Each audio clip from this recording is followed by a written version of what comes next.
a platform called Chronosphere. And as you know, John, it follows that mega acquisition of CyberArk for $25 billion, $2.47 billion. Best in the market have the way that I look at it, NVIDIA is essentially buying parts of businesses, giving them their product, and then, well, buying parts of their business, and then those companies are ordering from them. I'm buying, Jose, Neil, Amit, we're all buying NVIDIA, and they're buying nothing from us. So imagine if OpenAI, we're going to OpenAI, and then OpenAI is saying, okay, we'll give you back some more money. Great, love it. They have so much cash. What does NVIDIA do outside of creating a massive venture arm, which is exactly what we talked about last quarter? I said this was going to happen. It's what happened with Google. It's what happened with Microsoft. It's what happened with Apple. They have to have some level of just a massive venture arm to go out and invest, because that's the only thing they can do whenever they're the most profitable business in the world, or will be the most profitable business in the world, essentially by the end of this year. But so I think it's fine. They're buying OpenAI, which is historically the fastest growing company in the world ever. Intel, Anthropic, all of these companies. And they know that those companies are going to do well because, well, you know, a little different on the Intel side, but they know that those, you know, AI businesses are going to do well because they're using NVIDIA's products. They are going to the products that they think are the best in the market, have the lowest total cost of ownership, and in return, they're taking an equity stake in those businesses. If we ever look at any of those deals, the OpenAI deal, the Anthropic deal, any of these, they are buying way more chips than what they're giving them in to purchase in equity. They're buying something that is expected to continue to grow. Now, people can say that, you know, OpenAI at 500 billion might be a lot. Anthropic at, you know, nearly a similar valuation is also a lot. But, you know, those same similar characters probably said that OpenAI was overvalued at the first time whenever Microsoft did you know, their first buy at 50 billion. I don't think we know where this market settles out at. The growth in users, the growth in revenue, the growth in total take rate continues to climb. NVIDIA wants a part of that. I think it's one of the only natural ways that they can grow at this size. I agree. Numbers are not out yet, folks. We got 2 minutes. Here's Palo Alto's real quick. And in about 2 minutes, we should have NVIDIA officially coming out. I have a question. Oh, well, wait. 93 cents versus the 89-cent adjusted estimate. Revenue, a slight beat at $2.47 billion. And then if we look at some of the other metrics that investors follow, whether it's annual recurring revenue for its next-gen security at $5.9 billion, that came in ahead of expectations, as well as its remaining performing obligations. Its second quarter guidance, so its outlook for the second quarter, in line with expectations. And going into this report, the bar was set high, with the stock up about 55% over the past 6 months. The company also announcing a new acquisition, a next generation platform called Chronosphere. And as you know, John, it follows that mega acquisition of CyberArk for $25 billion. So we will look to hear from CEO Nikesh Arora on his company's M&A strategy. All right, so you got another acquisition. They did beat on the top and the bottom. Stock is down 6.5% on Palo Alto at 188. NVIDIA is left 1 minute. We are going to see the numbers soon. I'll be looking at the stock. These three guys will be trying to get the numbers. I'll also see if I can get the numbers, but I'll get the immediate reaction to the stock. 186.75, up about 3% on the day. We should be getting a move very soon. I have a question for you, Amit, first. Is OpenAI too big to fail? I think so, yeah. Yeah? I think they've just committed too much money to a lot of public companies that are now in deals with them. Like, if they do fail, could they be replaced? Yes, there's other model companies that are out there, but a lot of that spending commitment goes out the window, right? And that's why I feel like they are too big to fail. I'm on the other side of that. I don't think any consumer-facing business is too big to fail. All Looks right, like we might have numbers. We're green. 189. Initial reaction is positive. 189.40. That green's got to hold. This earnings has been a lot of green candlesticks and then reversals immediately. So we got to see if that can hold. Can we break 190? 190 has been broken. We're up about 3% after hours. It's continuing to hold. NVIDIA 1.8%. 190 now back down to okay. EPS is $1.30, up from $1.26 expected, and revenue was $57 billion. Both beat by 3%. Revenue was up 62% year over year. I mean, there that's we not go. bad. That's six. No, we were expecting 55% year-over-year growth. That is not bad. Revenue's up 62% year over year. On a company of this size, EPS is up 60% year over year. Do we have the guide? That's the important one. NVIDIA now 193. Street likes it. I can finally take a breath. Holy. All right, we're fine. I almost forgot to. You reminded me, Tanner. What, to breathe? Yeah, I was turning red here, trying to look for this guidance. I'm trying to see the guide as well. That's the big number. Let's see if we can get you guys that. Wow, 194. Street likes it. The street likes it. Now, again, it's got to hold it, but it's doing a pretty good job. That's up almost. And CoreWeave is up 4.5, Nebius 4.5, Iron 5%. Everyone's up. Can we just close it and leave? That's it. Can we? It's up $15. Guys, is this right? Are you seeing 65 billion on Q4? Because that's a $4 billion beat, if that's correct. I'm seeing 65 billion. I'm trying to confirm, but Yeah, that's what I see. I just opened up the press release. It's 65 billion. Wow. Dude, that's a $4 billion beat on the guide. And you know they're going to beat 65 in Q4. Yeah. That's their conservative number, which is crazy. Their conservative number is still almost as equal as the most bullish. I think the most bullish was Bank of America with 65. So that is insane. And then data center, if we ever see a market like the China market, or we say, yeah, we can actually ship to the Middle East right now, I mean, that's an easy beat even from there. So it's conservative. So the guide is 63.7 to 66.3. So on the low end, they're saying 64. Street thought it would be 61. Maybe the whisper number was 62, so they beat that again. But they're guiding on the high end for 66, which means if they come in at like 68, that is a massive beat on the. I mean, what more could you want from them at that point? Man, look at just data center alone. Increased by $10 billion quarter over quarter, 25% quarter over quarter growth, 66% year over year growth for data center alone. The only person that probably cares about this is Jose, but professional visualization as well was up 26% quarter over quarter and 56% year over year to $760 million. I mean, now all those workstations are being just gobbled up by AI engineers and anybody else that can use those nice RTX Pro GPUs. Very small line item, but still fun to watch. Some quotes cash and cash equivalents, $60 billion. Wow. I mean, they have plenty of cash. So Jensen quote, Blackwell sales are off the charts and cloud GPUs are sold out. Compute demand keeps accelerating and compounding across training and inference, each growing exponentially. We've entered the virtuous cycle of AI. The AI ecosystem is scaling fast with more foundation model makers, more AI startups across more industries and in more countries. AI is going everywhere, doing everything all at once.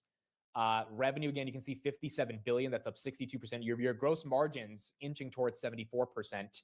OpEx at 5.8 billion, operating income 36, and then you have net income $31 billion of profit, which is a 54% net income margin. Incredible. And then fourth quarter outlook, 65 billion. Here's a bit more coverage, and then we'll get deeper into the numbers. EPS, earnings per share, higher than the street, 5 cents higher on revenues of $57 billion. Also higher not only than the street, but higher than buy-side numbers in regards to data center revenue, which is contributing about almost 90% of total revenue. So a big factor. That is stronger, $51.2 billion. And then gross margins. We keep worrying about input costs, memory costs, et cetera. Gross margins coming in slightly above 73.6%. Street was anticipating 73.4%. There is a very bold statement from Jensen Huang, the CEO of NVIDIA. Blackwell sales are off the charts and cloud GPUs are sold out. Compute demand keeps accelerating and compounding across training and inference. So, and he said we've entered this virtuous cycle of AI. So I'll go through it to get you some more numbers, but so far quite bullish. The stock reacting positively. Guys? All right, Christina, thank you. Stock's up about. I mean, this is a good quarter, dude. Sold out. What is the biggest fear of this AI bubble? That there's like, we're overbuilding these data centers, these GPUs. Jensen's like, we can't build them fast enough for people.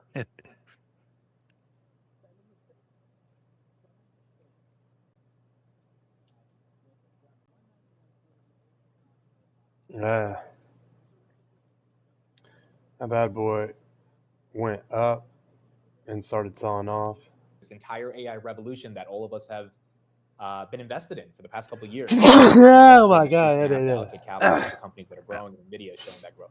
Oof. And I would say just the guidance alone, right? It showcases that even though analysts think that they know the stock, it's still even breaking those, right? We were in the portion where we were just talking a few minutes ago that analysts were getting a lot closer at kind of determining, and again, not looking at stock price, but just the percentage of beat is I would expect this to be a lot higher than prior beats, and it showcases that NVIDIA can still shock us, even though everyone and their mothers are watching this and looking at the revenue numbers. They still give us that curveball. Yeah, I mean, we essentially tightened on the revenue beats, was going almost down to under 2% a quarter. This time, nearly 4%. You know, so this was a little bit of a shock, and the market likes it. The market actually doesn't like it as much as I think that they probably should. But that being said, there's an overall bearish sentiment on the market right now. I mean, we were trading on this stock at 5 trillion not too long ago. Now we're at 4.5 trillion.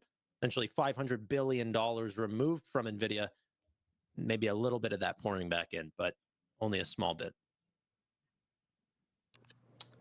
Agreed. So, what's up, dude? What's good, let's man? keep going through some of these other numbers. This is pumping all the data center plays, by the way. Just listening to some Yeah. information.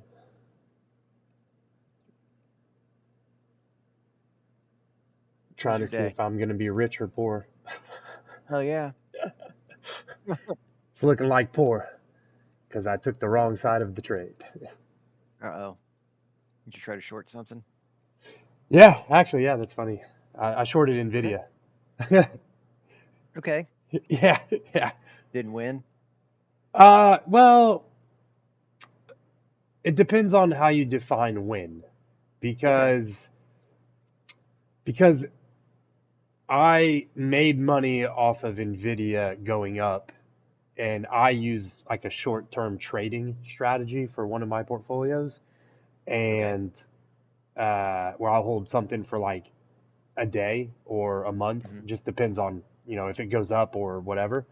And NVIDIA sold off, and a bunch of my other stocks did, because if you watch the stock market, it's been going down for the last week or so, and or 2 weeks. And so I shorted the S&P 500. I 2-time leveraged the short on NVIDIA, and I 3-time leveraged a short on the QQQs, if you know much about investing. Not a lot, but I'm understanding what you're saying. So essentially, So essentially, I shorted the S&P, which is just the biggest market. I shorted NVIDIA, which is like one of the biggest companies, top 2 or 3 right now. Top tech companies, yeah. And then it's going to be the number 1 company at the end of the year with what their earnings and everything that just came out today. It'll be the number 1 earning company in the world at the end of the year, probably. So yeah, great thing I shorted, but I shorted it not because of NVIDIA per se.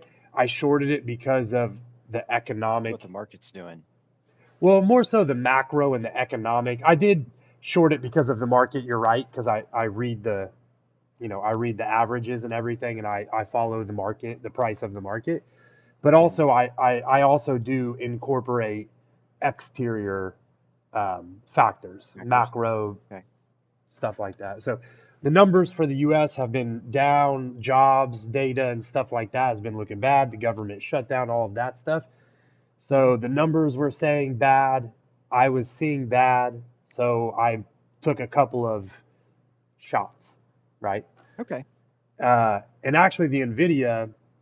But that's your strategy more or less for that portfolio, is it's a very high risk, for that particular, I'll just call it a fund per se. Exactly. For that particular fund, that's your strategy, is it's very high risk. So it's a win some, lose some. You don't do that across the board. Exactly.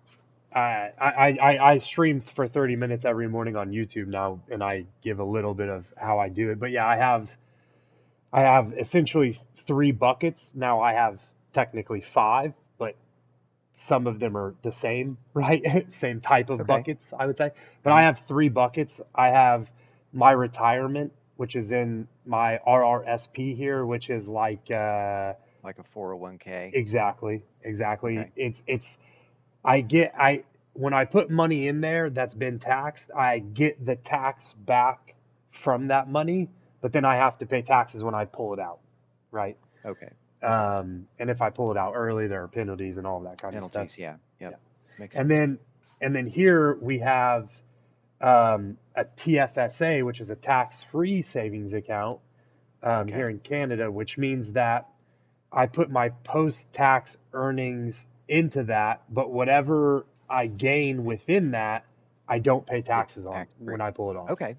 That's cool. Up to a certain amount, right? Right. Got Like, and it's based off, and it's really cool because it's based off of, like, I was in the workforce for 8 years or 9 years.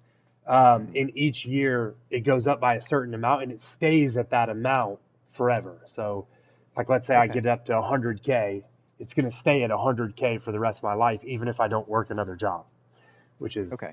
really cool, right? Like, and Okay.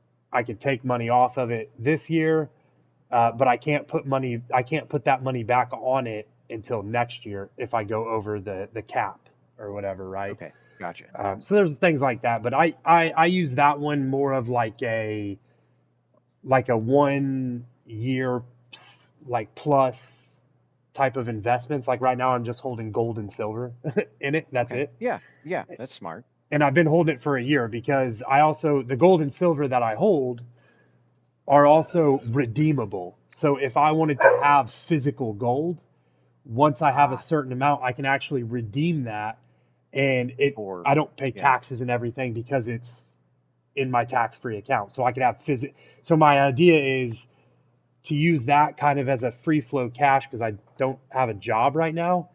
So when I need money for stuff, I pull it from there for right now. Okay. As like a temporary workaround, but I keep building that up. Like whenever I get money from like doing the CrossFit coaching and stuff, after I pay taxes, I split it up percentage wise, just like I did with my other jobs, and I put it into those accounts. So I'm not refilling that one as fast, but my RRSP, I'll never touch. That's a lifetime account.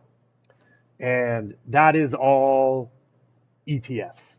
Like literally, I created a portfolio of like 30 ETFs, and I cover every sector in every part of the world, essentially. Nice. So, and it's meant more so for very long term, 35 years in for dividends, because it's paying me like 10% or almost 10% dividends. Oh, sweet. That's awesome. Yeah. Yeah, that's a hell of a way to do it. What are your capital gains up there? The taxes on them? Yeah, like whenever you sell something, like here in the States, we've got to pay capital gains tax. So even if I'm just trading into a certain account, I've still got to pay capital gains on the sale of those stocks if I make money. So is there something like that that's implemented up there? Yeah, I have my third bucket is just I'm just on a general I just trade through a platform, and at the end of the year, I have to, when I do my taxes, I have to claim whatever capital gains I got from that specific one. Obviously, all of them I have to claim like what I put in and stuff like that because they track that stuff, right? And what I've taken out in gains and stuff, but they won't charge me for the other stuff. But that one is, I think I think the tax is like close to 50%, something like that. Yeah, it's like 40 here, so that sounds about right. That tracks. Yeah, it did. Well, yeah, and I looked for the U.S. because I help my parents invest in stuff, and or at least my mom. Like I gave her some money. She's never been into the stock market. She has her own retirement account, but she's never been into the stock market. But for Christmas, I gave her a little bit of cash, and I was like, "Hey, I'll teach you how to invest this money." That's cool. That would be my gift to her, right? It's like the old saying, give a man a fish, feed him for a day, teach a man to fish, feed him for life type of thing. And I want to teach people. Like I like coaching anything and everything. Absolutely. Sweet.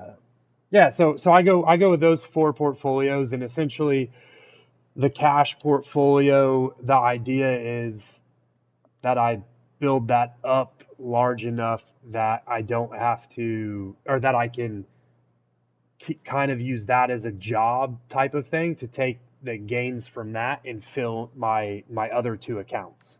Okay. Because once I get my retirement account, like once I get it to, like, let's say $1 million, right? If I ever get there, if I get to $1 million, I would never have to worry about the rest of my life, because by that time my house will be paid off. I won't have any debt at all. I'm almost at 0 debt now. I'll have 0 debt. You know what I mean? So pretty sweet.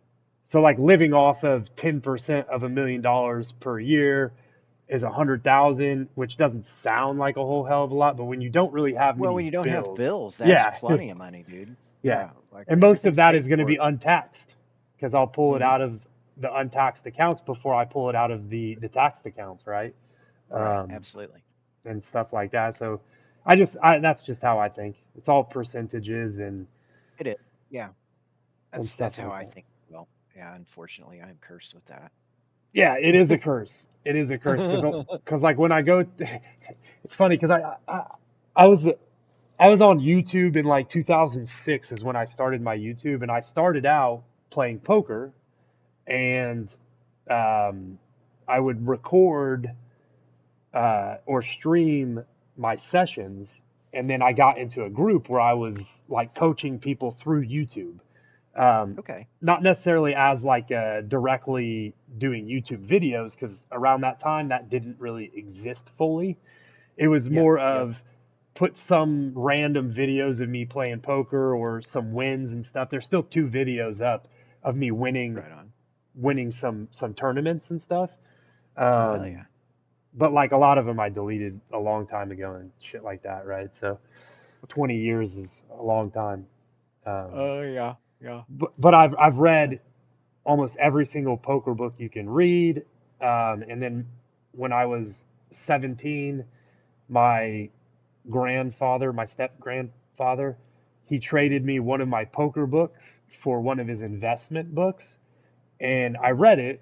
I didn't really get into it, but I realized that investing in poker is the exact same, except for the cool thing about investing is I'm not playing another person that might or might not know that I know how to play, right?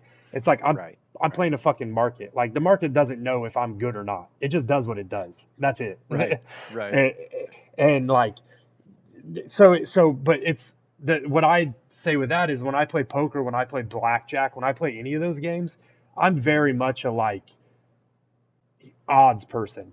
Like when I'm playing poker, if I'm like, okay, I think he has this hand range, this is what I have. What are the odds for like what are the chances that he has a better hand than I have based off of what I think he has type of thing, right? And then I also use pot odds. So if it's $100 in the pot and someone bets $5, like I'm like, okay, well I can almost call with every hand, and I just got to win, whatever it is, like 1 out of 10, and I make money, right? Nice. If they bet higher, if it's like, oh, they bet $100 in a $100 pot, well, now I've got to call 100 to win 200. Now I've got to have a significantly better hand to make that call, or I've got to think that they've got a significantly worse chance of me. You see what I mean? Like you said, it's a little bit of a curse. It's like a Rain Man type of thing where I'm like thinking about like not only reading the opponent, but like the odds of the hand that I have, the probability as well. Yeah, and then the pot odds and everything, and much easier to do online, which is where I played 90% of my time. I've never lost money live when I've played, but I'm just so much more of a passive gambler. You know what I mean? Like I'm just like I bet small amounts, and when I get on a good win streak and I win, like if I go in with $100 and I get on a good win streak and I win like 300, I'll just get up and leave. If I've been there for 10 minutes or an hour, you know what I mean? Like, I'm like, You get up, get on. I fucking tripled my money. on. I'm getting out of this thing. You know how hard it is to triple your money in anything in life? I worked at a casino for 4 years. I know exactly what that is. Yeah. That's called beating the house. And when you beat the house, dip. Yeah. Just fucking dip because they will get it back. When I went to Vegas, not the last time I went because I was on business and I didn't really gamble. I didn't have time. But the time before that, which was like maybe 7 or 8 months ago now, I went with my buddies and he talked me into putting all of it on red. Not putting all of it, but I had $100 that I took down to just start the night with, right? And we put it on red. And he was like, yeah, you got a 50-50 shot. And I'm like, actually, you don't have a 50-50 shot because there's a green one. You know, like I'm that guy. Yep. I'm like that guy. And There's the green one in there and it will fuck you. yeah. Oh, yeah. That's what I'm like, dude, that's what I explained to him because they like to go to Vegas a lot. And yeah, if I was getting good deal and comped meals, but nowadays you don't get any of that shit. You know what I mean? Like it's like the hotel was between the two times that I went, and it was 6 or 7 months in between the two times, the hotel doubled from what I had paid for the exact same room as I did before. Whoa. Yeah, it was wild. I mean, it was during CES as well, so I guess that's probably another thing that helped drive it up. But not just that, when I would go for just a normal hamburger meal at like McDonald's or something, it's 3 times the price as well. And then you go get a beer and it's like $8 a beer like it would be at a football game. Yeah, right. You know what I mean? It's like, okay, at a football game, I'm there for 2 hours. I'm having 1 or 2 beers. When I go to Vegas, I'm trying to drink as many beers as possible. And if I'm paying that much for a beer, I'm not drinking that many beers. So Yep, that's exactly right. you know, like going to the gas station, like the beers cost there was 50% more than if you just go get a case of like Budweiser here or whatever, right? And it's like that, to me, that kind of stuff, just I don't want to go to those places. Why would I want to go spend all of my money on that shit when I would rather be spending my money on going to see like the shows and stuff? Like we didn't even get to see any shows because of how much we were spending on everything else. We just didn't want to spend the extra money on the shows costing $300 for an hour show. Like crazy. Oh man, fuck that. Yeah, well, I don't really we want to did see anybody that bad. we did go to one Cirque du Soleil show because I've had a bunch of people that I cheered around me, like when I at the schools I cheered at. They didn't cheer at the same time as I did, but like around the similar times.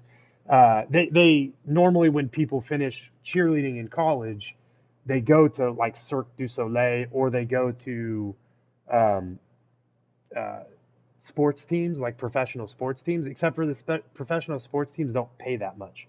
Where Cirque du Soleil, if you're good, you have to be good. They pay a lot. They pay a lot. So we went and saw that, and it was what did we see? I think it was O. We went and saw O, which was like an original one, right? So very old one. Good, really good. But yeah, so but we don't. Me and my wife, we don't really like those type of vacations. If I'm going on a vacation, I would rather go like to a country I've never been, in the middle of nowhere. Yep, I hear that. Or not necessarily in the middle of nowhere would work. In the middle of a big city would work. I'm pretty open, but I would rather go somewhere where I can actually like feel the lifestyle and not break my back on my budget. Yeah, Like, no, absolutely. I hear you. so, but Yeah, it's nice to go on vacation without a budget, but when you're dropping $500 every time you walk out the door, that gets expensive. yes, yeah, You know, it's like, yeah, we don't really have to have a budget, but if we do 5-star South Beach shit all the time, we're we're gonna run through the budget pretty quick. I would, We're gonna get to a point where it's like can't do that anymore. exactly. And honestly, I would rather fucking pay I would spend more overall on like flights and hotels and everything going to another country that I've never been to, where it's more of a cultural experience rather than going to Vegas, which is it's an It's a awesome cultural experience. but Yeah. It's a very nice experience. But to me, like I said, like I gamble. I mean, I gamble on a lot of stuff. Like I'll make bets with people on sports games and like side bets and stuff like that. And okay. I play fantasy football and fantasy hockey, and I put bets on that. I don't bet on any gambling site though. You know what I mean? And Yeah. besides poker, I play on Poker Stars and some other stuff like that, but I don't gamble on any sites. I just don't like to gamble because for me, Vegas is just meant to take your money. Like every single game you play in there, you're a guaranteed loser. And Yep. I told my buddy that. I told my buddy that like he goes in and he wins and wins quite a bit of money and he's like, yeah, it's all skill. I'm like, listen, dude, let me tell you how this would go for me. I'm the other side of that because Yeah. because whenever I did try and go into casinos and I did try and gamble like my friends, I was always the one who lost a bunch of money, even though I played mathematically better. And I literally told them, I literally think in this life, you have some people that are just winners at Yep. that stuff, and they just win. Dude, And why? my It's just cousin because they're is literally winners. my cousin is the luckiest motherfucker you will ever meet. That kid has 27 lives out of 9. No bullshit. Like it doesn't matter what he does. He just fucking like if Just- there's a drawing he enters, he wins. Period. It doesn't matter. Dad has shit happen all the time when we were kids, like dozens of times. I'm just like, what the fuck, man? I've won a couple of things, but I won a bike one time but I'm more of lucky in the sense I always tell people I think I used my luck up personally in my general life because everything that I do I'm decently successful at, but there's a massive amount of luck involved with that as well. Like things had to Yeah. have fallen perfectly for me to because also I'm the type of person that's like prepare for everything so if the opportunity comes, you can take it. Yep. And even if you fail, you at least took the opportunity. Um, Yep. and that's kind of how I do it. So yeah, I mean, I fail often. A lot of people don't see how often I fail, but I fail often. But normally, to me, that's not a failure. That's just the price of tuition. Learning. Yeah, price of tuition. Yep. I say that about investing as well. Like I made $200, 200% on one stock, but I the last couple of weeks as the market's been going down, yeah, that was awesome, and I was really high up. But now I'm coming back down, and my other stocks are just losing money and everything. But I was like, I'm still up 10% over 4 months. But so I'm like, that extra 20% that I lost or 30% that I lost over the last couple of weeks, that's the cost of tuition, baby. That's what that's I learned something from that. That should hopefully I shouldn't make that mistake either. But yeah, I did the math on it and I started my investing journey in one of my portfolios like 4 months ago now. And when I first started, I made a mathematical error and I lost like 1,000, like 10% straight off the bat, $1,000 like within a week or two. That And then stings. yeah, that really well, it was dude, when it was happening, I was like, I was trying to stay calm. Yeah, I was freaking out. I mean, I was trying to stay calm, but I was freaking out. Like, Yeah. what the fuck is going on? And then I was running numbers and looking at everything. Like, what am I doing? What's wrong? Why? Like, I back tested it. It said that it should work. Like, I should be making like 30 or 40% right now with the back test. Like, what the hell's going on? And then I found out, in the Excel that I used, I made an equation error, a mathematical error in an equation. Yeah, and once I fixed that, I was up 30%, like I said a couple of weeks ago before everything started crashing. But with all of that being said, we have been at the tail end of a monster run in the stock market. So of course stuff's going to be going down. Right. Where I make the most money is once all of this shit, because I'm mostly in cash right now because my stuff's selling off. Once all of this shit goes down, if we have like a small recession or the stock market goes down 10-15% again, then I buy back into these companies, and that's Yep. where I'm gonna make a You shitload of make it money. again. Yeah. Yep. And I'll triple or quadruple what I made last time because I got into it at the top last time instead of at the bottom. So yeah, so yeah, that was good. The one portfolio that I started was my test portfolio that I've been coaching my mom on. We sold out of everything except for 2 of her stocks now because we were up 45% a month ago, and then so we've just Okay. been letting stocks sell off, and we're at like about 40% or something right now, and that's where we'll end the year probably, like around 40, hopefully around 45% if her other Nice. stocks go back up. But like for me, 45% That's is huge. phenomenal for my very first year of trading, right? Like Fuck yeah, dude. to me, that's a huge thing. So I'm like, fuck it, I'm That's like gonna, you're in fucking Congress. yeah, like I'm gonna, shit, I fucking wish, dude. Give me some of those Dude, that insider is so trading. fucking yeah, exactly. All right. I just ran a what did I just run? 45.8 with 15 and a half laps of fuel left. Okay. That's good. Yeah, sorry, man, I could I'm gonna talk your put ear off about that shit. now I'm gonna put full fuel in and see what she does. Okay. Probably won't pass tech. That's okay. I'm gonna hop in. Are you using the same setup you had yesterday? Or are you using? No, I changed it a little bit. So let's see, modified data. Yeah, full fuel. Let me run on full fuel here real quick, and then I'll post this setup. So I All good.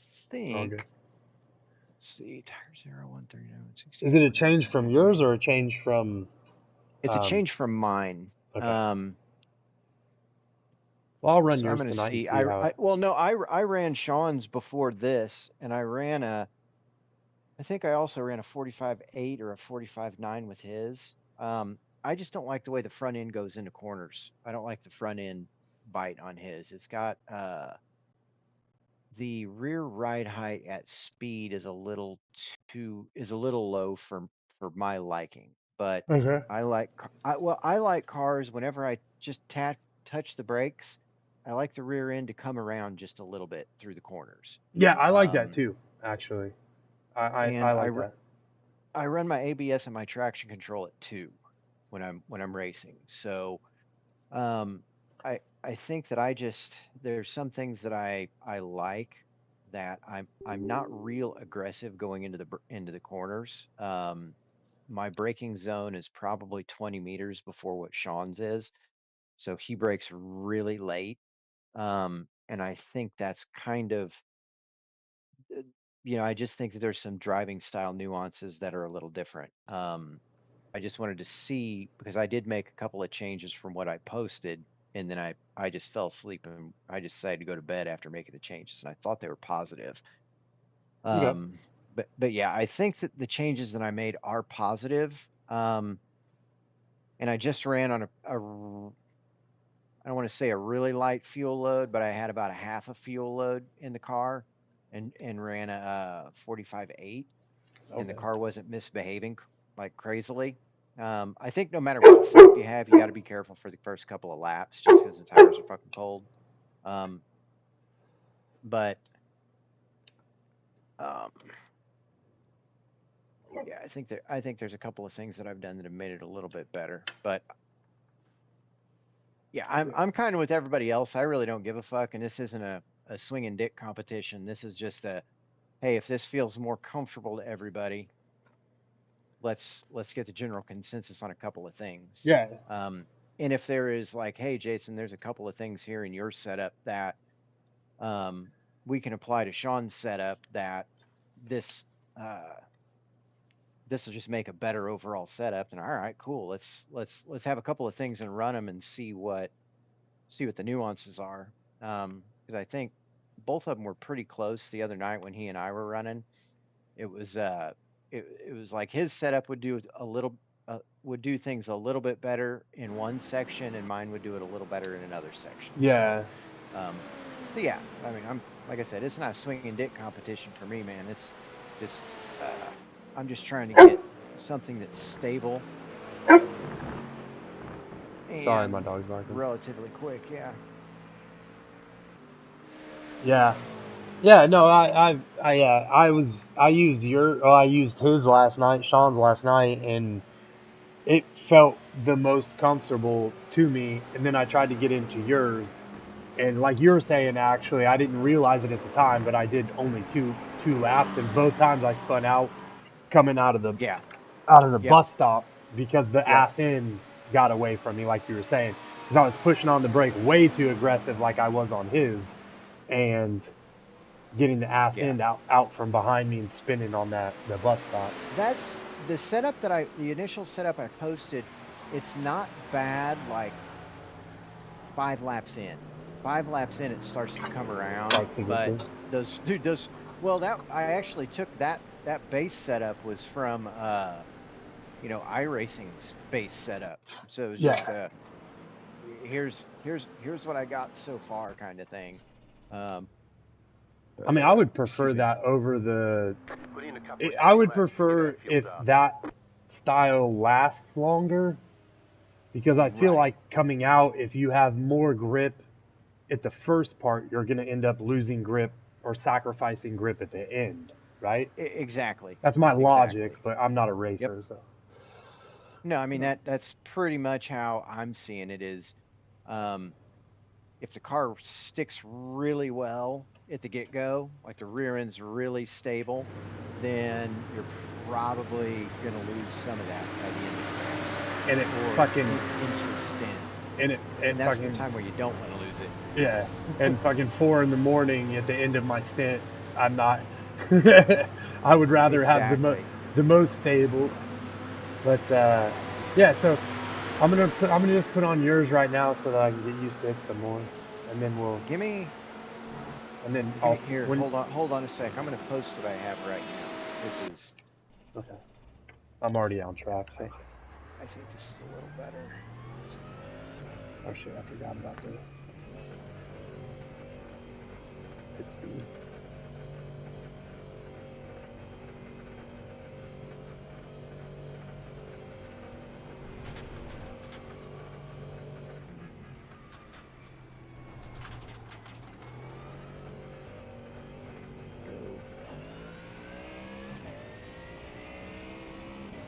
I just shared it with you, so next time you come in. Yeah, I'll do a lap and just come straight in.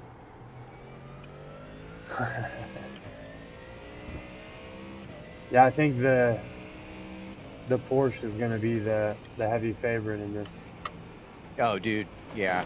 I don't know where the fucking Porsche comes from sometimes. It's just like this fucking thing just rolled up on me from like 10 car lengths back. Like, what the shit? Yeah. I just think it's a much more aerodynamic car. That's what I was going to say, with the way the track is more like flowing and rounded. It probably gives that thing some it can carry its speed much easier, I feel like. So it has a little advantage already coming into the straights. And then clearly that thing is more aerodynamic than the Mustang. Yeah.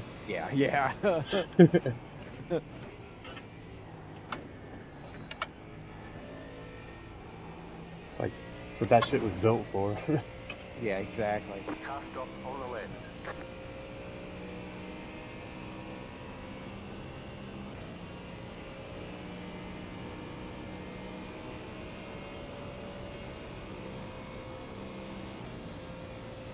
need to race tonight because tomorrow I'm gonna be sore as fuck. We had a hard ass workout today at the gym. Right on. Pit box in 5, 3. But tomorrow I'm probably not gonna be able to walk. Right here. Big leg day today. Not really a big leg day. The owner of the gym, my boss, his dad passed away recently. Oh. And he was in the military, and like, I did Murph, and we do military workouts and stuff, just to support them, I guess. Get going. And so he created one for his dad, and he like used the numbers of his like birthday and all of that stuff. So it was a 40-minute workout where you did 200 calories on the rower. So Okay. that took me about 14 minutes to do, and then you had to do 100 calories on the assault bike, which is, if you've ever seen the workout bikes, it's the one where you use your hands and your feet at the same time, and it looks like a big fan on the front of it. That took me about 12 minutes, and then it was 84 deadlifts at 95 pounds, then 40 bench press or floor press, bench press on the floor, and then what was it after that? 25 hang cleans. I don't know if you know what those are or not, but Nope. it's where you take the bar from your knees, you pick it up to your knees, and then you take it from your knees to your shoulders. So that length, about 3 foot of length.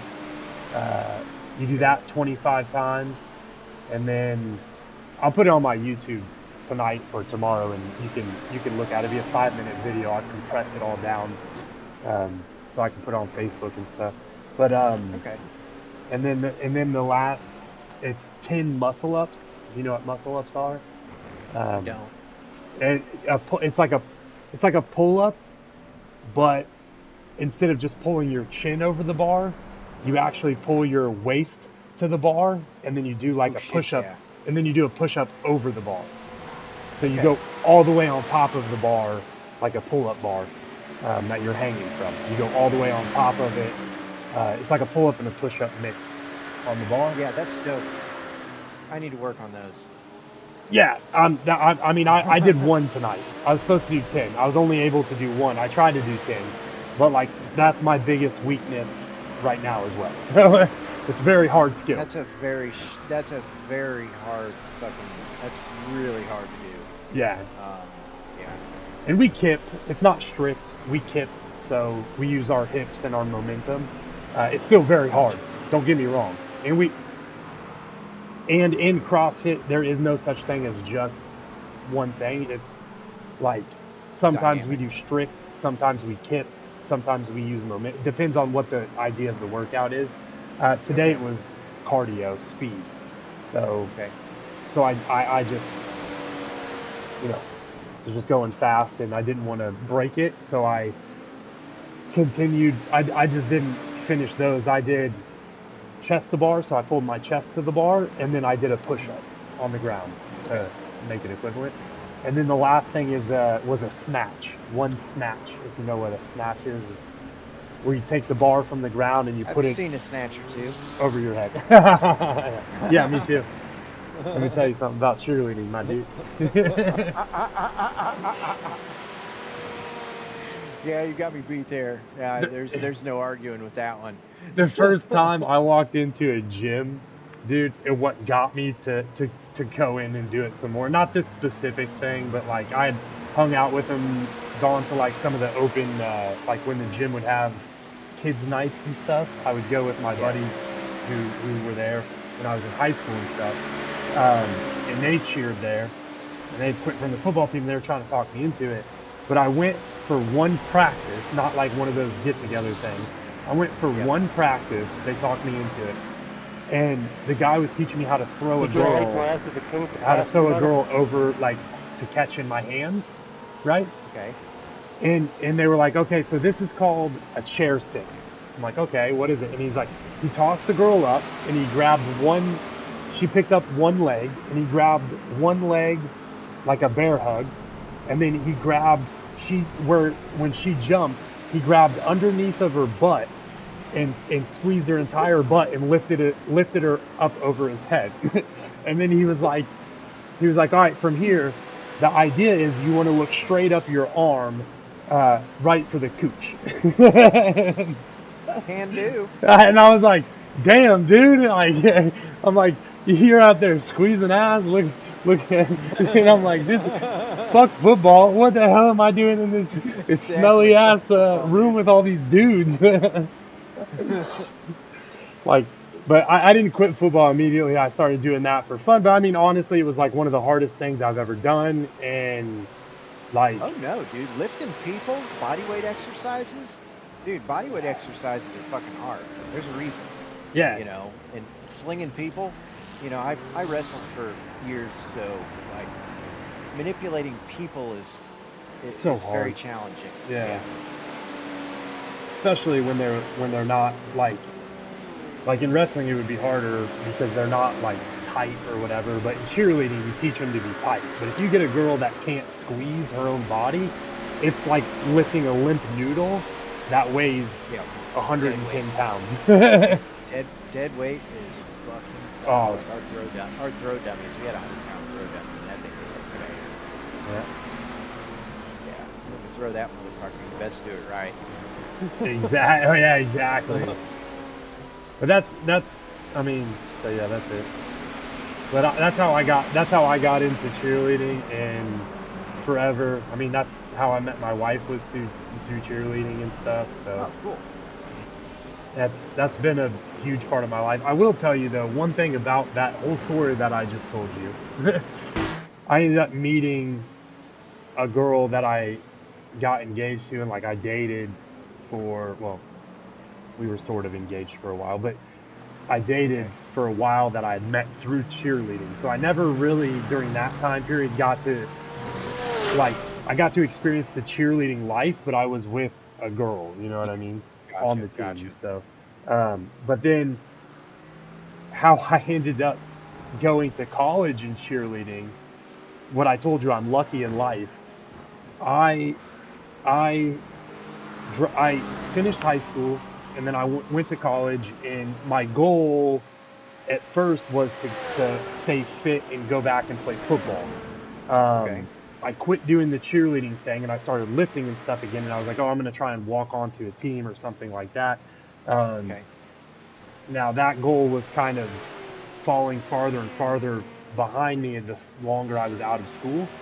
But what happened was me and her got into some type of argument about something, I don't even remember, something stupid about like her going to school and me staying at home because I was working a full-time job, and she hated the fact that I was playing poker around that time and I was making good money at it, but it was a job like I would work a full-time job and then I would come home and play poker to make more money. Yeah.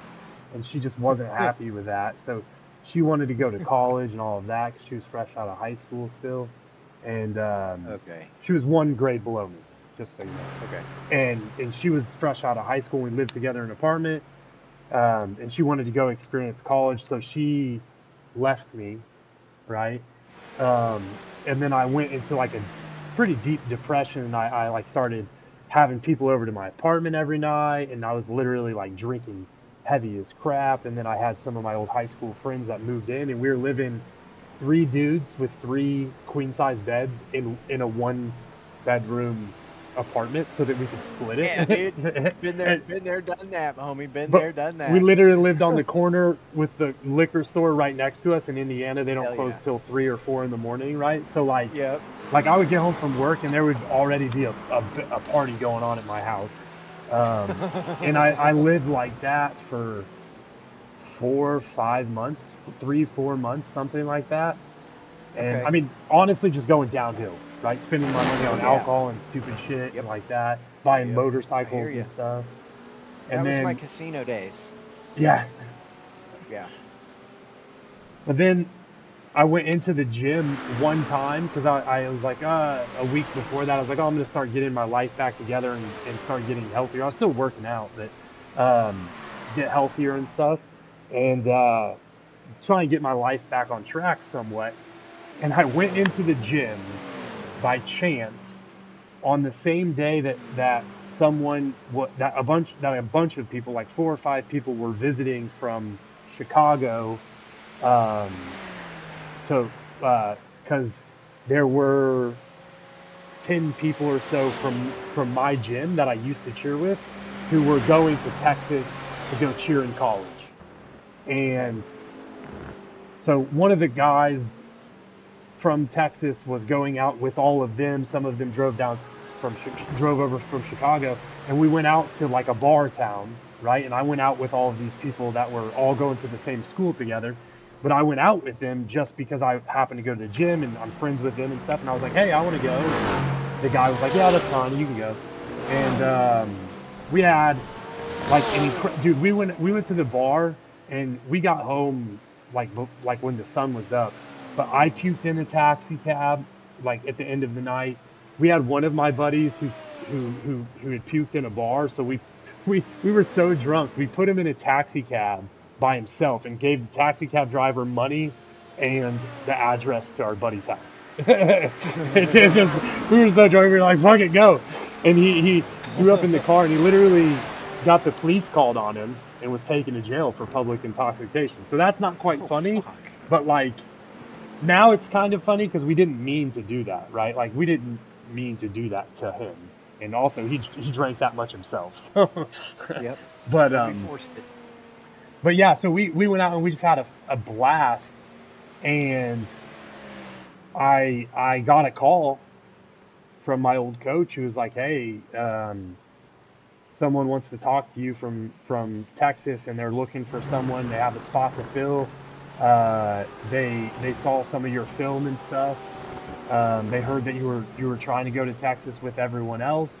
Unfortunately, that team doesn't have a spot, but they know a good friend of theirs is a coach for a team that's like an hour and a half down the road from them in Texas. And he was like, you can go there, you'll just be by yourself. And I was like, fuck it, yeah. like he's like scholarship and all of that kind of stuff. So I was like, yeah. So I packed my car and I drove to Texas a week later, not even a week later, and Yeah. like stayed there and went to 3 different schools, worked my way up to the highest level of cheerleading you can, started my own company, was making $70,000 a year off of my own company while going to school full time, and then decided to leave all of that and move to Canada and restart everything.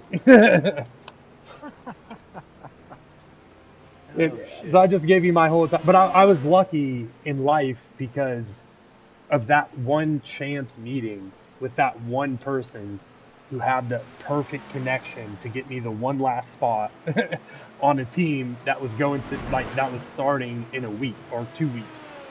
And then to meet my wife at Disney at a cheerleading competition that I've been to 10 years, and it was my last year going to it. Well, my second to last year because we went back, 5 years later together, but to compete. But like all of that is what I was saying, like where we talked about some people are just, I'm pretty lucky in life. Never been in trouble, even though I've been arrested by police before, like put in cuffs, never arrested, but like detained. Yeah, no charges. Yeah. Never any charges or anything like that. I've always been good enough to know when it's time to leave places, because of the potential, or when situations are bad. When I was in college, half the team got arrested. Around trouble, but I never got arrested. So it was like the police knew me. They were like, okay, you didn't do anything, but you are always around these folks. So you're awfully suspicious. Yeah, like, nah, man, I'm as dumb as them. Yeah. And that's it. Like, I'm afraid of my mom, dude. I'm not afraid of you. Yeah. Well, I was afraid of my dad. I was afraid of my dad, and my dad told me, like I got in trouble. Don't get me wrong. My dad told me, oh, you get one chance. One bailout. Yeah, Yep. well, I'll bail you out and all of that. And the police came when I was a freshman in high school. We went to my buddy's house, who was a freshman as well, and his sister was a senior. One of his sisters was a senior, and another of his sisters was in college. And she was coming back, and they were having a kegger at their house or a party. So we were there. We were there after school because we finished school. We got there before everyone else. So we were drinking before even the college kids had gotten there. And I mean, this party was wild, dude. For me being a freshman and the college girls and stuff, the girls and stuff, we were playing Truth or Dare. And they did not like truth. They like dare. Let's just say that. They like to do some crazy stuff. But anyway, so it was getting wild, like before people started showing up, and then people started hearing about it and stuff, and people started showing up, and I was already drunk. Well, the police showed up, and they were like getting everyone's information, and while they were getting mine, they were shining their light in my eyes, and I asked him to stop, and he wouldn't, and I just vomited on the police officer, and but everyone in that town knew me because my dad was a coach, right? Gotcha. And everybody just knew who I was, whatever, in the town anyway. But Yeah. everyone knew who I was. So when I puked on the cop, I guess I don't remember exactly because I was pretty drunk, obviously, but either they called my dad or I talked them into allowing me to call my dad, because I'm pretty sure I was probably crying about my dad gonna kill me. And he showed up, came and got me, and dude, honestly, I mean, we talked about everything that happened, and he was like, oh, you can't be doing that. You gotta be smarter and everything. But after that, in high school, I was at multiple bonfires that I'm like, man, this is getting out of control. I'm leaving. And then the police showed up not 5-10 minutes after I left. Oh, shit. Yeah, dude. One time I saw him in my rear view mirror I'm like, man, I'm not feeling this. I'm gonna leave. And I got in my car, and I forced like a handful of my close friends that had ridden with me in my mom's minivan when I was a sophomore. I'm like, man, I'm not feeling this. It's getting crazy, this bonfire. Like, we go to it every weekend. It was our close friend.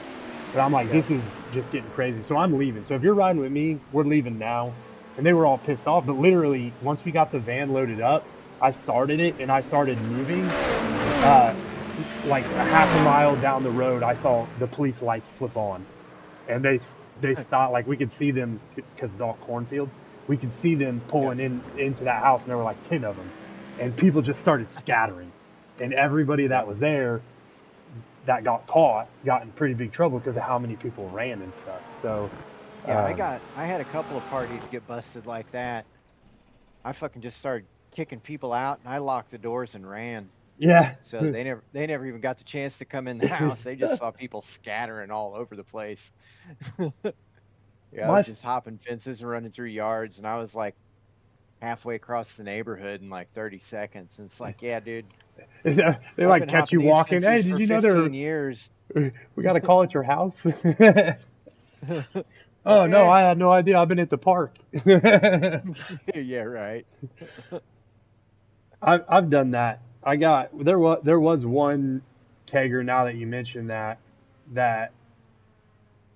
two guys at our school, they had at their house, and both of their parents were going out of town the same weekend, and they told each opposite parent that they were staying at each other's house. And then they ended up having, a massive party at one of the dudes' house, which was, again, another wild party. Some of those high school parties I went into as a freshman and sophomore, I can't believe that we were doing some of the stuff we were doing in those big parties like that. But we didn't even do some of that stuff in high school or in college. I mean, we did other things though. But anyway, during that one, my dad gave me alcohol for that one. He gave me like a half of a. How my dad gave me alcohol to go to parties is he's like, here, I'm gonna teach you. I'm gonna give you half of a plastic bottle of Crown Royal, and you can take Coke and you can sip on that and you'll be good and drunk at the end of the. He's like, don't drink any of the other stuff. Don't drink like crazy amounts. He's like, if you stick to this, you could chug it all at the beginning of the night, and as long as you don't drink anything else, you should be okay, right? Type of thing. I never And had any of that coaching. I just drank until I puked. I did. Well, I did do that a couple of my very first times because I didn't. Someone brought a bottle of vodka and we split it between two of us, and it was a fifth. Our very first time drinking, me and my best friend, and he almost died that night because of that. But after that, I learned from my dad what like This not is a necessarily. safe amount for you, boss. Yeah, like what is an appropriate amount for the situation, right? If I'm at I home, gotcha. even now, if I'm at home, I'll drink a whole bottle of Crown Royal to myself. Like I'll get inebriated. But if I'm out or if it's like a party like that, especially, like you got to know your surroundings. Um, Yep. and at that party, it got busted, and everybody there got in trouble except for me. The police came downstairs into the basement, and I was the only. There were like 3 or 4 of us, I think, down there at the time, and I was just sitting on the couch watching TV as they were ushering people upstairs, and I waited for all of the cops to usher the people upstairs, and I was the only one downstairs, and I literally just snuck out. Like I didn't run or anything. I just walked out the sliding back door and walked into the woods and just walked away and never came back. Like if they would have stopped me, I would have been like, I'm not running anywhere, dude. I'm just walking home. Like you didn't tell me anything, so I'm not like there's no resisting arrest. I'll go with you. You know what I mean? Like that type of thing. Right. Make sure I'm not running so they don't tase me or something. Like we got a runner. But no, Nah, the police used to just tackle us. Like they didn't tase us, they didn't shoot. I mean, they knew who we were. I grew up in a pretty small town, so it was if you got caught running and you got caught, you got tackled. So, yeah, maybe roughed up a little bit, but no one whooped your ass. oh shit. All right, can't go full throttle out of the pit lane. You got to kind of slow down for that bend.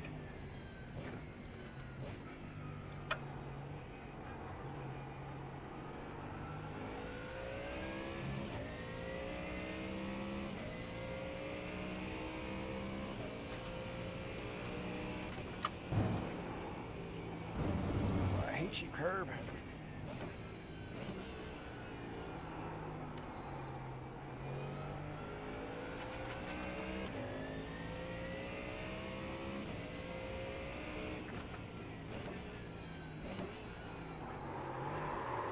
Aw.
Car 171. Just set the fastest lap. 44.118.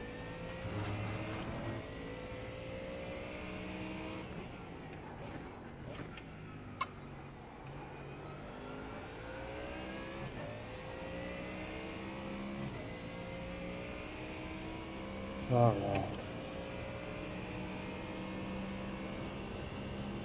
What was your best lap? I think it's a 45.8. Damn. 3 seconds off. Yeah, 45.8 Left side. this Clear. session.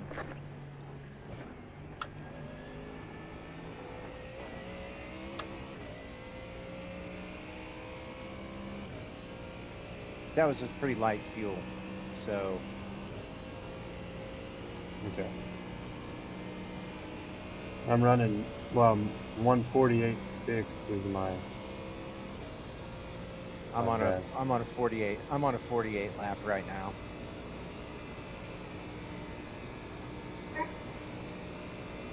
That was your fastest lap of the session. Right side. Still there, hold your line. Clear on the right.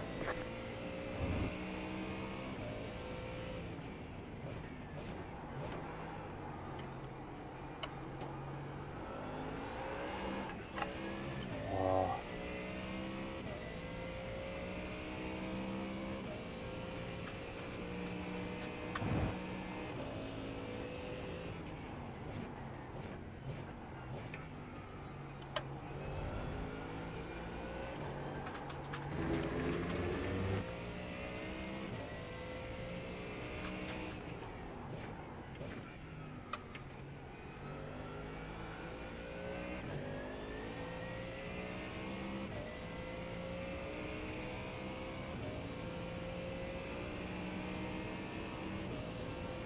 Getting slower and slower.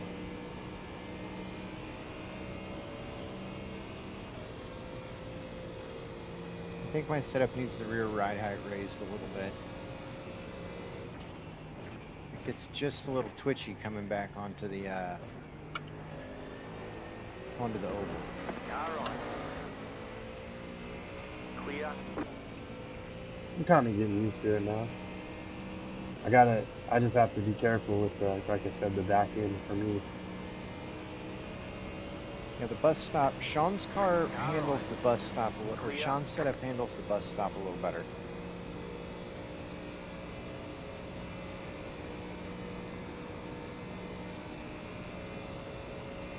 We've got good fuel data.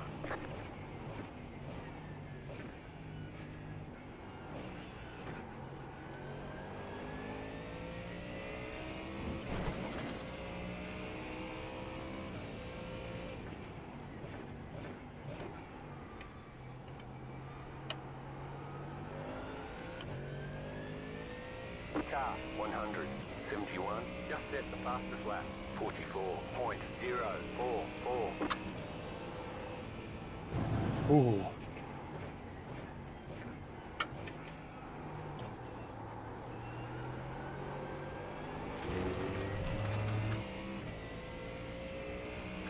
Car stopped on the right. You got a slow car on the left. Okay, part of it, I was coming out of some of these turns in first gear and too much torque. Spinning. Yeah. So I moved it down to second, and I can get on the gas the same. And I don't spin. And keep the car in line, yeah. I'm using second for a lot.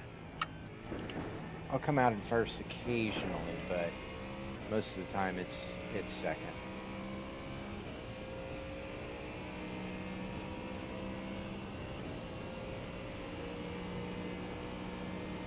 Oh. Would be my fastest lap yet. What are you on? 148.4. Right What setup? New fastest lap for you. No, I was just wanting to know what was going to be your lap time. Oh. 148.4. That's my fastest lap so far.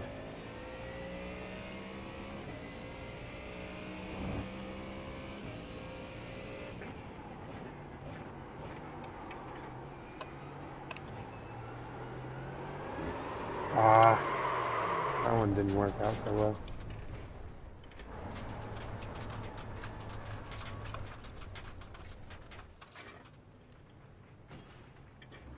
Balls. I was waiting for you to go. I was watching you there. Yeah, there it went. That was me sitting on the infield there. Right side. Clear.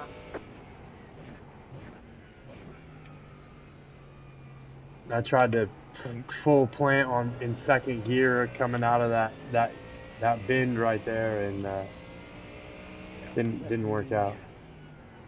Let me see. I think there's a couple of things here. Oh, yeah.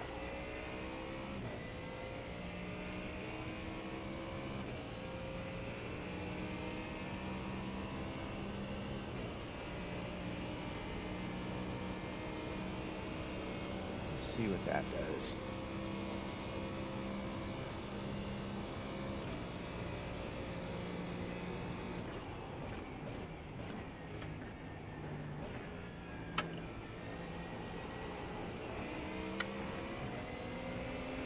Left side. Going inside on me. Clear. Inside of you, inside of you.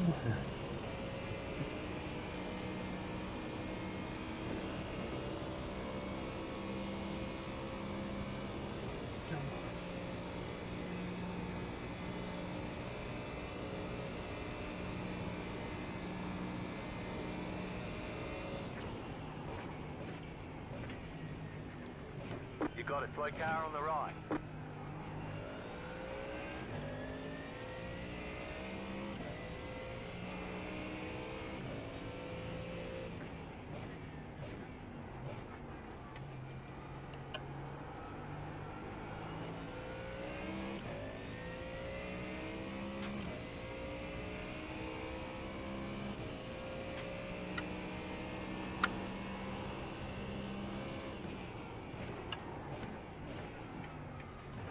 Oh, look out, Zach. Here I come.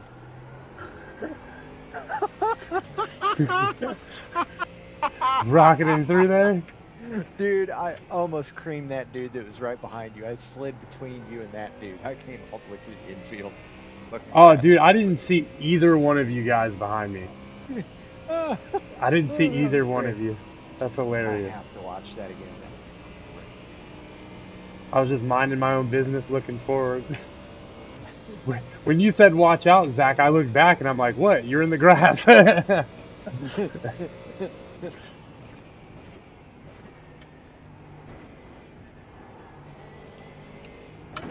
Oh my god, I just jumped the car and killed Car on myself. your left. You cut that corner and got a slow down penalty. Holy crap, there's a wall on the inside. Car on your left. Clear on the left. You've got wheel damage. Looks like one of your wheels is out at the moment. You'll have left grip Oh out there. man, I literally slid like one car length in front of that dude. Just fucking almost tattooed him. That's fucking hilarious. Well, let's see, can I see yours? Wall of shame material.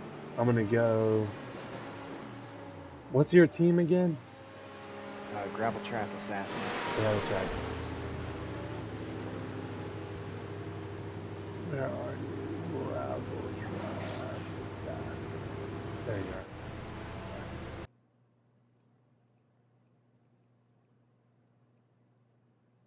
Let's see if I cannot repeat that. I'm gonna go back and watch it too. Oh yeah, you were right behind that LMP2. You just passed you. Yep. Yeah. I'm gonna watch it from my angle.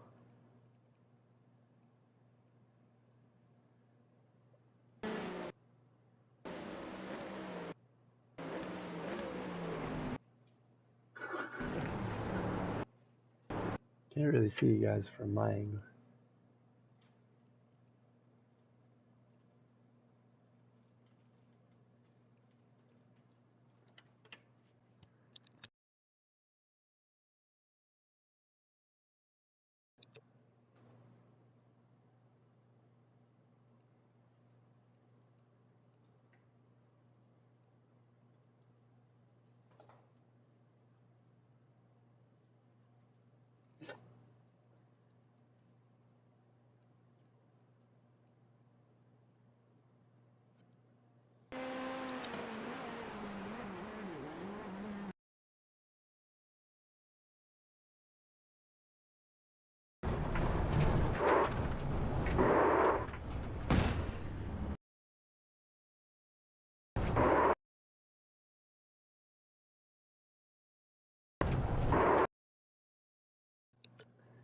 Dude, wow, that's hilarious. You went spinning through the infield, across another road, like an access road or whatever, and then And you then cross the literally track again.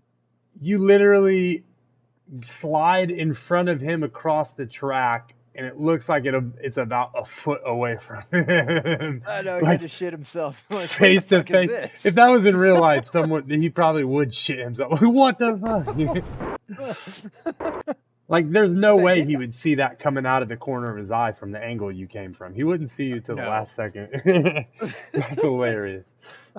That's awesome. Get it out of the way now so it doesn't happen on Saturday.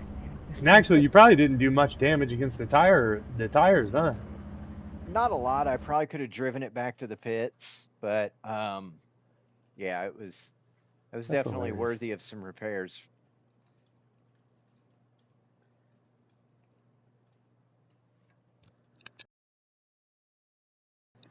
Yeah, I did Team Zachary Wilson. Let's see here.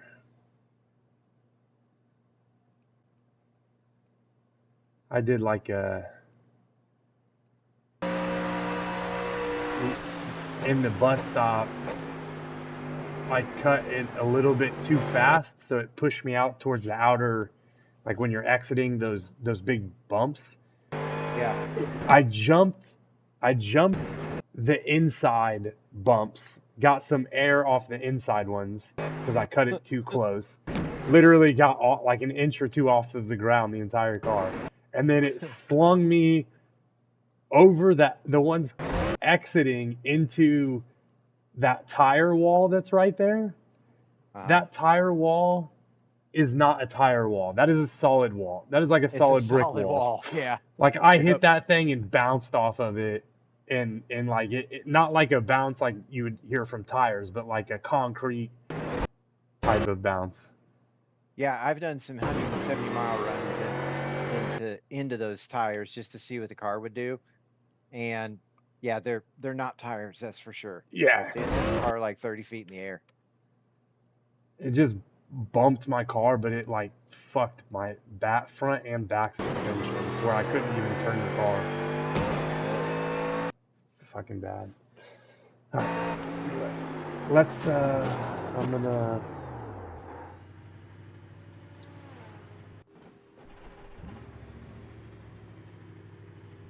gonna put Daytona prep, jump to present. Where did you share your I just did the maybe in shared. You might be able to find it in shared setups. Okay, you put it in the Should shared be like setup. mod 2, some Daytona Endurance or Daytona 24 or something, full fuel mod 2 or V2. Okay, here we go. Daytona Endurance Mod Fuel V2. Okay, got it. And I'll save that, and I'm gonna save it as Daytona Endurance Jason. I'm gonna overwrite your old one. Okay. Just because, like I said, I'm gonna use all of them. I don't really care what we use because I'm probably gonna be slow as balls anyway. I'm more of a try not to wreck and just make it through type of racer. No, that's generally how I am. I'm just kind of practicing balls out, because if I can run the later laps a little hotter, then I know if I do a little bit of lift and coast, I'll be fine. Exactly. Yeah. Yeah, me too. This is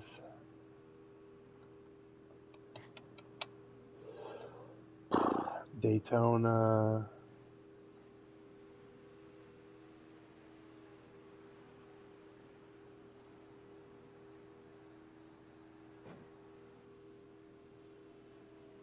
Why is there not a Daytona 24-hour on here?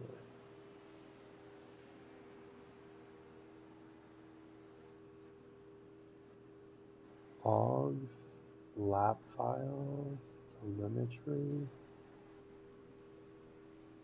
It should be under lap files, right? And then Daytona 2011 Road. Is that what this is? Maybe? I don't know what it's technically called. I'm not really great with these, like, fast laps and stuff. I don't know how they work exactly, like how to load them in and shit. Oh yeah, I don't either. I don't know how to load a ghost. Never done that. I used Copilot to tell me, but it doesn't really make it clear. Like Yeah, AI is real good about some stuff, and it's just absolute trash when it comes to other things. Yeah. Like it's almost like it's like a C plus to a B to a solid B student sometimes, Yeah, exactly. and then sometimes it's a straight up A plus. Yeah. Yeah, there's stuff that I wanted to help me with like CAD software, and it just doesn't know enough about some of that shit. Yeah, It's I think enough to frustrate you, but not enough to solve your problem. I think it depends on what Which it is you're AI trying model to. you're using. Yeah, which AI model, what you're trying to do, Yeah, you're as right. well as with AI, everybody thinks that AI is just able to answer all the questions and solve all these problems and stuff. The thing about AI is it uses large language models, so it just takes everything that it reads and then it gives you the consensus data, right? So Yes. Yep. and like I use mine before I worked in IT and I worked on large language models, but before I ever used AI, I never really trusted it.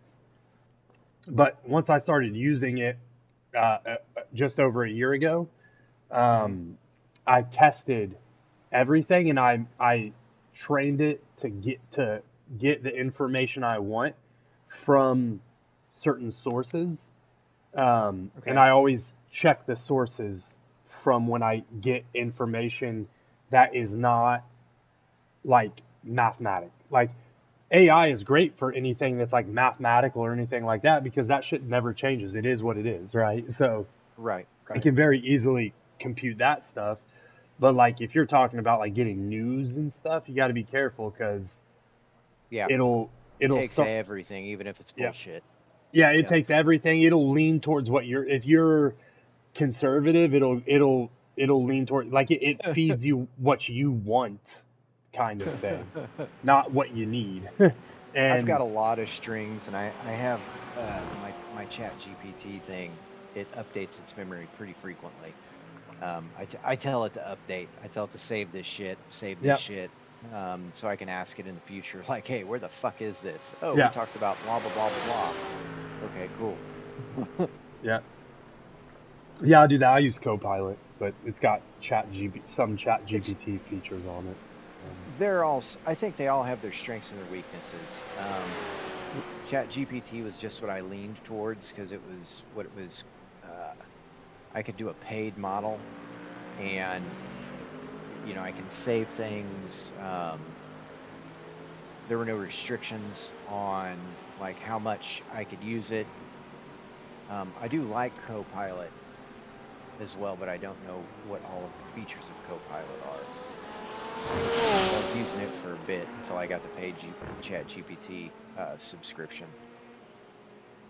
Yeah, I have Copilot, and I just use it. I wouldn't pay for any of this, but I use it because I pay for the upgraded family Microsoft plan, and it's with it. So I fucking use it. Oh, that's cool. Yeah. But yeah, it works. Yeah, it's got Smart GPT 5, right? So it's got Chat GPT components in it. It's got quick response, which is just best for like having conversations and asking very, very simple questions that don't really matter much. And then it's got think deeper, which can take like up to 10 minutes to scour the internet and all the complex topics, and it gives you incredibly in-depth analysis on anything that you want. Yes. Yeah, I like the deep thinking mode. Yeah. That definitely for some things it's really nice to have that. Yeah, I like the smart. My favorite. So I used the Think Deeper for a while until the Smart GPT-5 came up, because on this for Copilot, the Smart GPT-5, if it determines when I ask it a question if it's a deep question or not, and it'll take the time that it needs on the question, and I just like that because That's cool. It seems to do really well when I ask it deep questions. Like that. It's pretty good for that. But also again, I mean, I just like as an athlete, as someone that's coached, if you ask it, depending on how you ask it, this is the most important part I tell everybody. The reason I'm good with AI is because I grew up with Google, and Google was how I studied. I didn't read the books and shit like that from college. I used Google, and I found the most trustworthy information, because that's kind of what you learn to do in college, to research So from. there was a search engine called Profusion that died when Google came up. I thought it was way better than Google. Oh, really? Well, you could be very specific. Like, it wouldn't feed you a million results if Yeah. you didn't want it to. You could do very specific searches, and you'd end up with maybe 4 or 5 things. Yeah. So it's like, okay, cool, I am looking for this particular thing. So it was nice to be able to really narrow things down. And if you weren't finding something, it's like, okay, I need to modify my search. Like with Google, you can search anything and you'll come up with something. Yeah. So it's Something kind will of come up. Yeah. like you're not necessarily, you might be catching bait fish, but you're catching fucking seashells and boots. Oh yeah, And all you're sorts gonna of other catch bullshit with it. 90% of it is gonna be shit, and That's kind of why I say with AI you got to be careful, because that's what AI does. It scours Google. It scours So AI. I try to ask a simple question, and then I do a lot of follow-up questions. Like I try not to ask one huge, like 2-paragraph complicated question. It's like, okay, I can ask this in segments. So that's always this is good. the first part, this is the second part, this is the third part. And then as it feeds me information, I'll ask it more questions based on the information that it gave me if I don't understand some of the stuff that it's going over or it doesn't make sense. So yeah, kind of like I know Wikipedia is not exactly like a textbook, but as far as like physiology and cell function and receptor types and medications and stuff, you can get a lot of useful information from it. Dude. So I am 100% firmly of the opinion that I could have learned, and I would have learned everything that I did learn without going to college, because when I played poker and when I do anything, and when I've done anything for a long time, I use YouTube and Google to learn stuff. And people say, "Oh, you can't do that because it's not trusted." But here's the thing: if you you can weed out the bullshit. Exactly. Figure out what's the common denominator between all the things that you're watching. Exactly. If I used to do it the long way, if I read 100 articles and most of them, but I'm also the type of person that I'm not just going to read 100 articles and say, 75 of them said this, so that's the correct answer. I'm going to be like, why is that the correct answer? And then I'm going to look into that, and then I'll get down. Okay, so, and a lot of this that I found growing up and like through sports and stuff is nowadays I take zero. I take one supplement, and it's protein, because I don't eat enough protein. But I used to take everything under the sun, because there were studies and stuff that showed that it helped and did this and that, and in reality it might have helped a little bit, but I think 90% of that stuff, the supplements that you take, even like a multivitamin and stuff, if you eat Piss most of it out. if you eat healthy, it's a waste of money. You don't Yeah. need it. Yeah. You don't need it at all. What but- I did when I was going through my anatomy and physiology courses is, obviously when you're looking at the cells, you're starting to, it'll tell you these are made up of this, these are made up of this, and then, as you go through, you start picking out, oh, okay, this is a building, this vitamin or this mineral is a building block for these types of cells. Mhm. This is a mineral, this is a component of this. This is something that's Yeah. downstream that if you ingest this, your body doesn't have to convert something, so it's a little cleaner. So I didn't necessarily build supplements for like health and human performance per se, more so just like supporting base level cell function. I Not really tuning it for, how can I get maximum, what like do I need performance to or do VO2 max, Yeah. or to maximize fast twitch muscle endurance. I I was thought like, not I so thought much. I thought that kind of stuff too for a long time, but then once I got my tests and everything done on me, it literally showed me that I had no difference from when I used the supplements to after, like my blood tests and everything, like in the Right on. multivitamins. So, and what I kind of came to the belief for the majority of people with those kind of things, either A, most of the supplements that you're getting like that are not actually what they say they are, so you're not even Yep. getting the benefit anyways, or they're not dosed enough to see, which is something that happens a lot in the fitness industry, especially with like pre-workouts. They'll load it with 3,000 milligrams of caffeine, and there are not 3,000, 300 or whatever Right. milligrams of I know. caffeine. I get what you're saying. Yeah. And then they put some of these other ingredients that have scientifically shown to help, but like my problem is the amount that scientifically showed to actually help at a cellular level and stuff. Yeah. People don't There's take that amount, supplements. and the Yeah. supplements Exactly. certainly Yeah. don't have that amount. So Right. it's like, it's kind of like, yeah, this, but it's a cynical thing. There is a lot to be said for placebo and all of that, because the placebo effect is a massive effect. So, Oh yeah. um, Yeah. but for health wise, like literally, I always tell people before you think about taking supplements and stuff like that, you check your first of all your eating habits, right? But second of all, Oh yeah. your drug and your alcohol habits, because Alcohol's a killer of fucking testosterone and other, dude, other fucking shit. everything. Yeah. I was watching a thing today on and I drink and I smoke and stuff, right? So like I'm not totally opposed to it because I believe there's a life balance, but Yeah.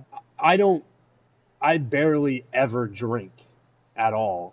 And what I learned from the is a podcast, right? But what I learned from that podcast today, I haven't Yeah. verified the information, but take it for what you will.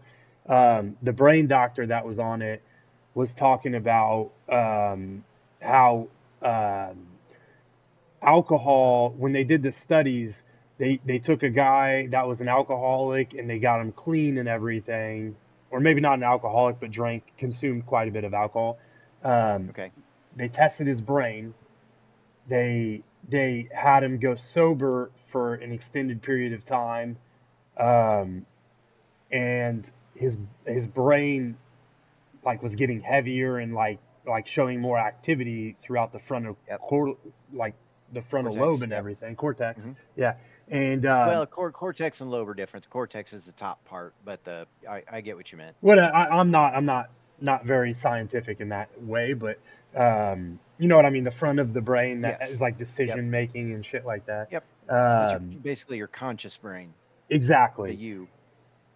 And so that part got bigger and more full and more active, but as soon as he started drinking, that shriveled up. And they said when you drink alcohol, okay, like if you have one drink, your body can recover from that. But if you have multiple and you have it day after day, your brain gets really curvy and it gets really like dry, like dehydrated almost. Yep. Yep. And that's the opposite of what you want. But then it actually loses a lot of weight. And the more you drink or smoke or do a lot of these like cocaine or any of those type of drugs, they can create divots in your brain that you'll lose total mass. Like yes. So what you're doing is you're basically like with I've done a couple of reports on this stuff. So I'll just say cocaine as an example. Cocaine works through dopamine. So dopamine's a neurotransmitter. So there's specific neurons in your brain that are dopamine heavy. So when you do cocaine, the feeling that you get, and when you gamble, it's the exact same neurological pathway that it goes through. So you get big dopamine dumps. Yeah, they talked about porn as well. Exactly. So if you do a little bit, you get a buzz, and then it takes a little bit of time because you gave a big dopamine dump. It takes time for those neurotransmitters to be remanufactured in those cells. And then, if you do it again a month later, you'll get the similar effect with the similar dose. But it's kind of like building up a tolerance that, okay, if I do, 2 lines today, tomorrow I'll need to do 3 lines. The next day I'll need to do 4 lines to get the same effect. It's basically because not only are the receptor sites getting sensitized, but you're also depleting the resource on the other side of the synapse. So it's, if you've got 20 today and you do that, now you have 15, and then tomorrow you're going to have, 8. And then the day after that, you're going to have 2. So, and then as you continue to try to squeeze more out of, basically the juice is already squeezed out of the lemon. As you try to squeeze more out of it, if you continue to do that over long periods of time, that neuron will die. That side of the synapse will die because it's just completely depleted and doesn't have any way. It's not getting its resources back because you're just trying to dump it the whole time. So yeah, that's why you're seeing the pits in the brain, essentially, is it is a physical manifestation of something. And I've had my way of combating that. I mean, I have ADD, and he said, like, I'll just give an example for myself. Marijuana. He said, well, marijuana does the same thing. And he was like, and actually, that's not a bad thing for everybody to shut that down, because I have I have ADHD and I have an overactive brain.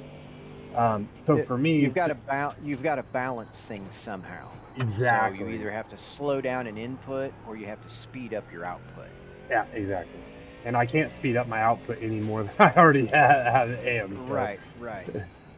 So that's why they give people Ritalin or Vyvanse or something like that. I've tried. I took all of that.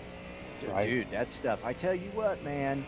There were when I was in college, there were a bunch of people on that shit, and I didn't understand a lot of stuff until I got into my graduate program, and the kid that I hung out with was on it. He's like, here, take one of these. I'm like, fuck yeah! I'm like, I remember everything. Fuck you guys. I'm going to be the fucking smartest motherfucker in this class. 10 years older than all you cocksuckers.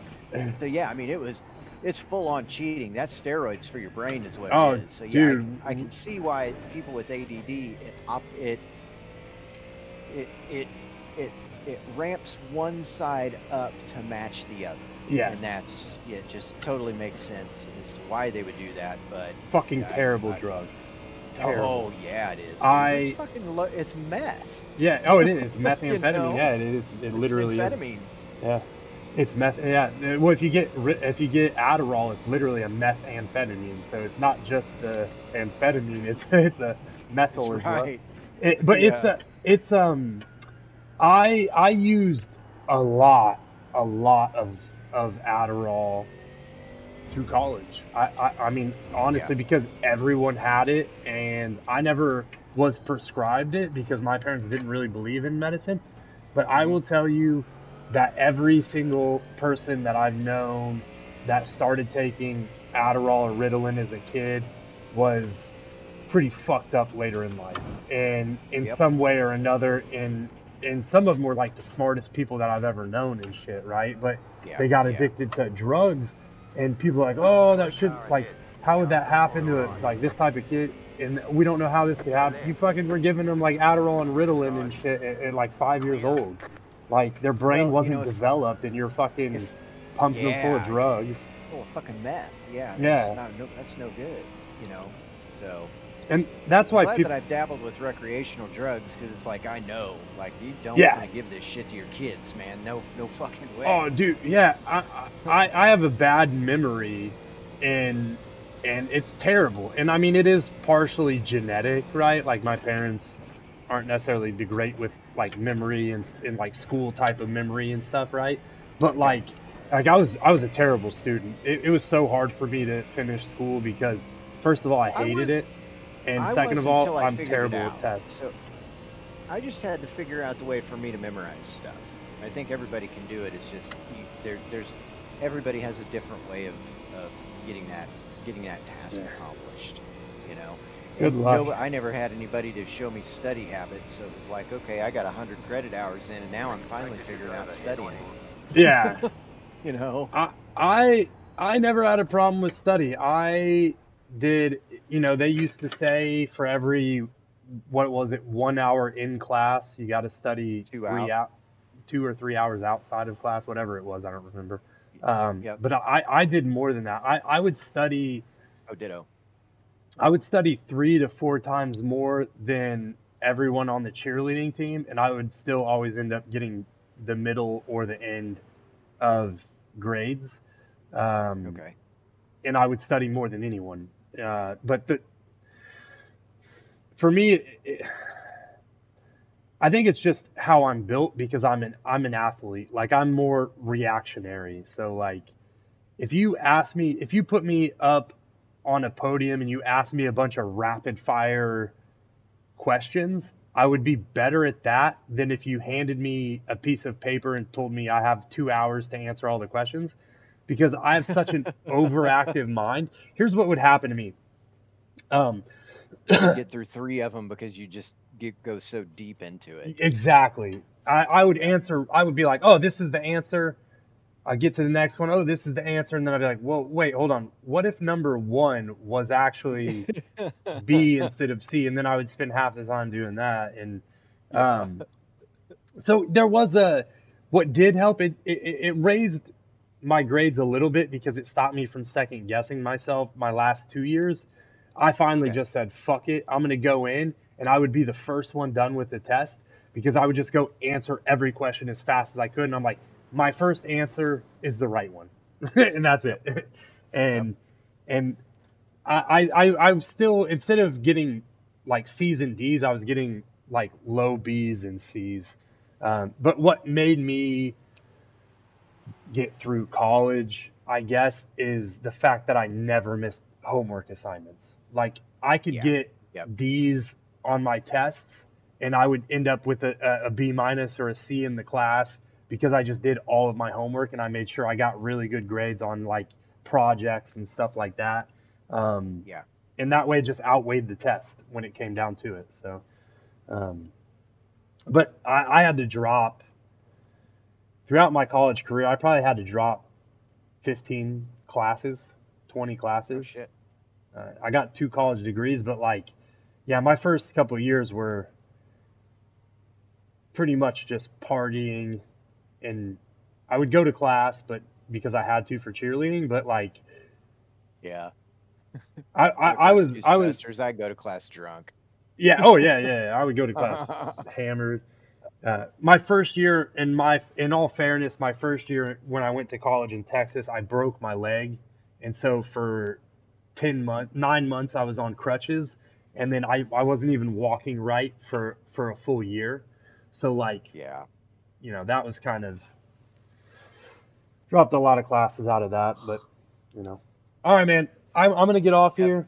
Sorry, dude. I know I'm probably talking your ear off tonight, but. Nah, it's all good, dude. I'm getting ready to get off too, so ain't no big deal. We'll keep working on it. My fastest is 1:48.4, so I'm pretty fucking slow. But I'll get back on tomorrow night, and then we'll race on Friday night, right? So Yeah, I guess it'd be midnight Friday, right? yeah, so tomorrow will Something be like my that. last. Yep. Last I practice day. I'll might get on. practice a little bit Friday after work, but that'll Yeah. be I'm gonna go to bed early because yeah, we got to get the fuck up. Yeah, they called me to ask me if I could work on Friday extra, so I'm gonna be working. I'm gonna be Work. working, coming home, getting the kids, bringing the kids home and everything, getting them all put to bed, going to sleep for a little bit from like 8 to midnight maybe, or 8 to 11:45, and then I'm gonna get up, start the stream, go And back then to get back sleep, up at 4, and get back up at 4 3. or 3:30 Yeah. probably, 3:30 or 3 to get a little bit of racing in. Go back to sleep at whatever. If I'm up at 4, that's 6, right? 2-hour ride, maybe 2.5, so 6:30. Go back to sleep for a little bit, get up, fucking 4-hour drive to. Where are you driving to? We're driving to my wife's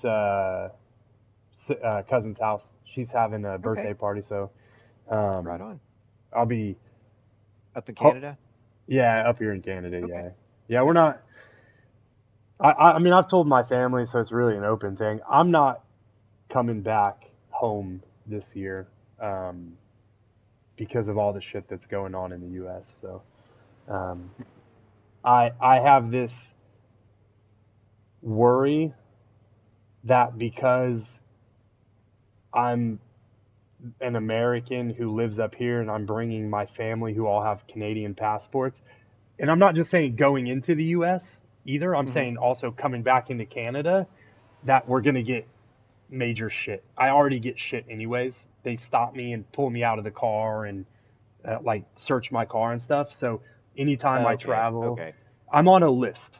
Let's just say that I got put on a list that is not my fault. Put on a list because they somebody else with your name or something? No, because the very first time I tried to come into Canada, I remember you telling me about that. Yeah, I got it. They're allowed to check your phone, and like they can make you open your bank accounts and all that kind of shit. Like, you don't have a choice if you want to get into the country, right, at the border.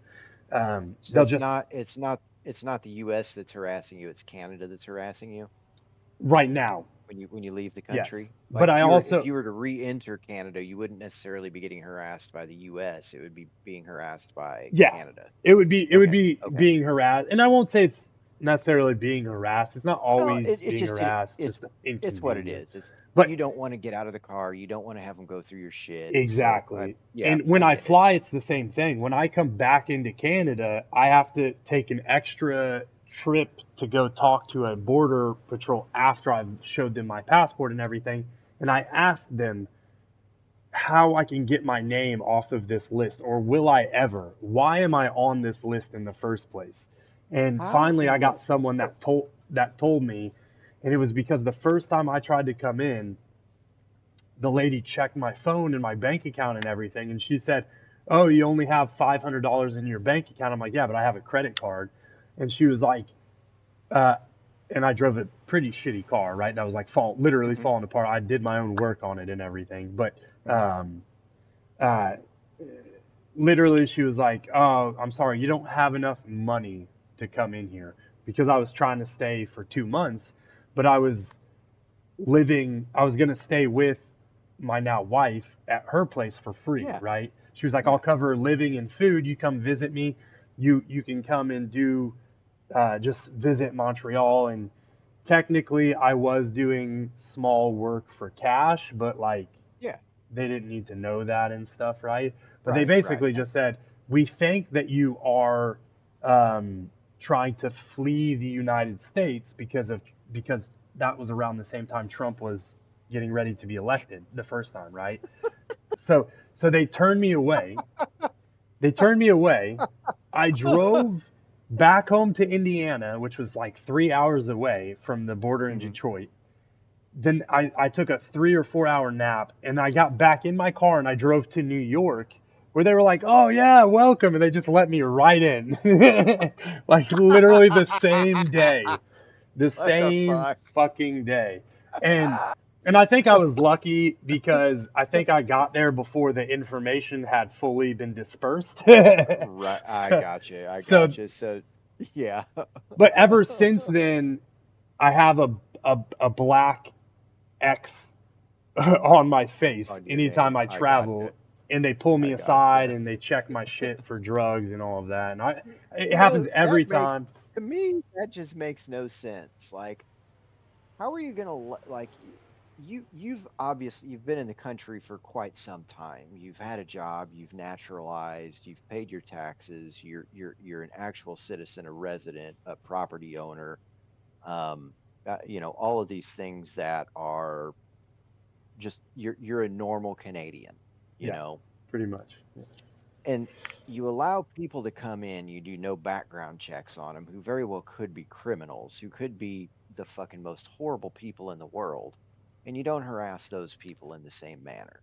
Like that to me is that is just is nonsensical. And I'm not saying it's just Canada, but the United Oh States have yeah, done yeah, the yeah. same thing for years. So it's like, why don't you want good educated people to naturalize, to go through the the documented process that we have here to become a citizen of our country? Why are you not trying to get people like you to be people, to be citizens in Canada, but you're letting Joe Schmo from who the fuck knows where, with no birth certificate, no anything, into your country, and just saying, yeah, come on in, fuck it. Yeah, that Like, what the hell? What? Fuck that shit. That's horse shit. that You don't. really pissed me off with the United States is one thing for me. I don't think illegals should just be allowed in, but that's kind of what the United States has always been built off of, in my opinion. Uh, To a certain extent, unless yes, if you're you're correct. unless if you're a Native American, that's how you got there. So let's Right. just be real. You were an immigrant of somebody who came there illegally Correct. because it wasn't their land. Now, that whole part, let's just put that behind us for a second and just say, like, they still Yeah. immigrated to the United States, same as Canada. The Mhm. problem for Canada with me was it was so hard for me to get into Canada. And the only reason that I got in was because I'm educated and I'm considered like helpful to Canadian economy and stuff, right? Exactly. Like Exactly. I give something. So I got in on that because I used a student visa, or not a student but a work visa, because I just Work visa. graduated, like a Yep. student work visa type of thing. My Hell first yeah. 2 years to get in, and now I'm a permanent resident and everything. But like what I heard, because I worked at CGI and a tech company, and of course they hired me, but they hire immigrants, right? And most of the immigrants were from other countries, and it wasn't even 2 years after I got in, I heard that, like you said, they're just letting people from these other countries, like the Middle East countries and shit, not even people that were running away from like Yeah. bad Just stuff, just any anybody. any fucking Tom, Dick, or Harry they just let Yeah, in. they just let them in, easy peasy. I asked some of the people that I hired, like just that I worked with, like, hey, like how did you feel the process of getting into camp? Oh, it was easy. I filled out this paperwork and boom, boom, boom. I'm like, God dang, I have a file that's bigger than the Bible of pictures and shit that I had. Like I have over 200 pictures that I had to print out to prove that me and my wife had been together for me to move to Canada and all of this shit. And I'm like, you just filled out some paper and just boom, right across the border you go. You're now a resident of Canada. Like that's fucked up. I agree. I Yeah. agree. So The other, I don't know all of the specifics of how much social assistance everybody gets when that happens, but the fact that, and I'm sure there's homeless and problems in Canada with the people that are residents there, just the same as they are here. But I don't understand how they can take tax dollars and just fund these people as they come in the country. That's something that kind yeah, of aggravates. It's like my coordinator at my previous office. He and his family were they were refugees from not Serbia, but Albania. So when Serbia invaded Albania, they basically took over his town, took his house, and they left. They had like a suitcase between 6 of them. Damn. So they made it to the United States, whatever the installation was that they went to, and then they went to the all through the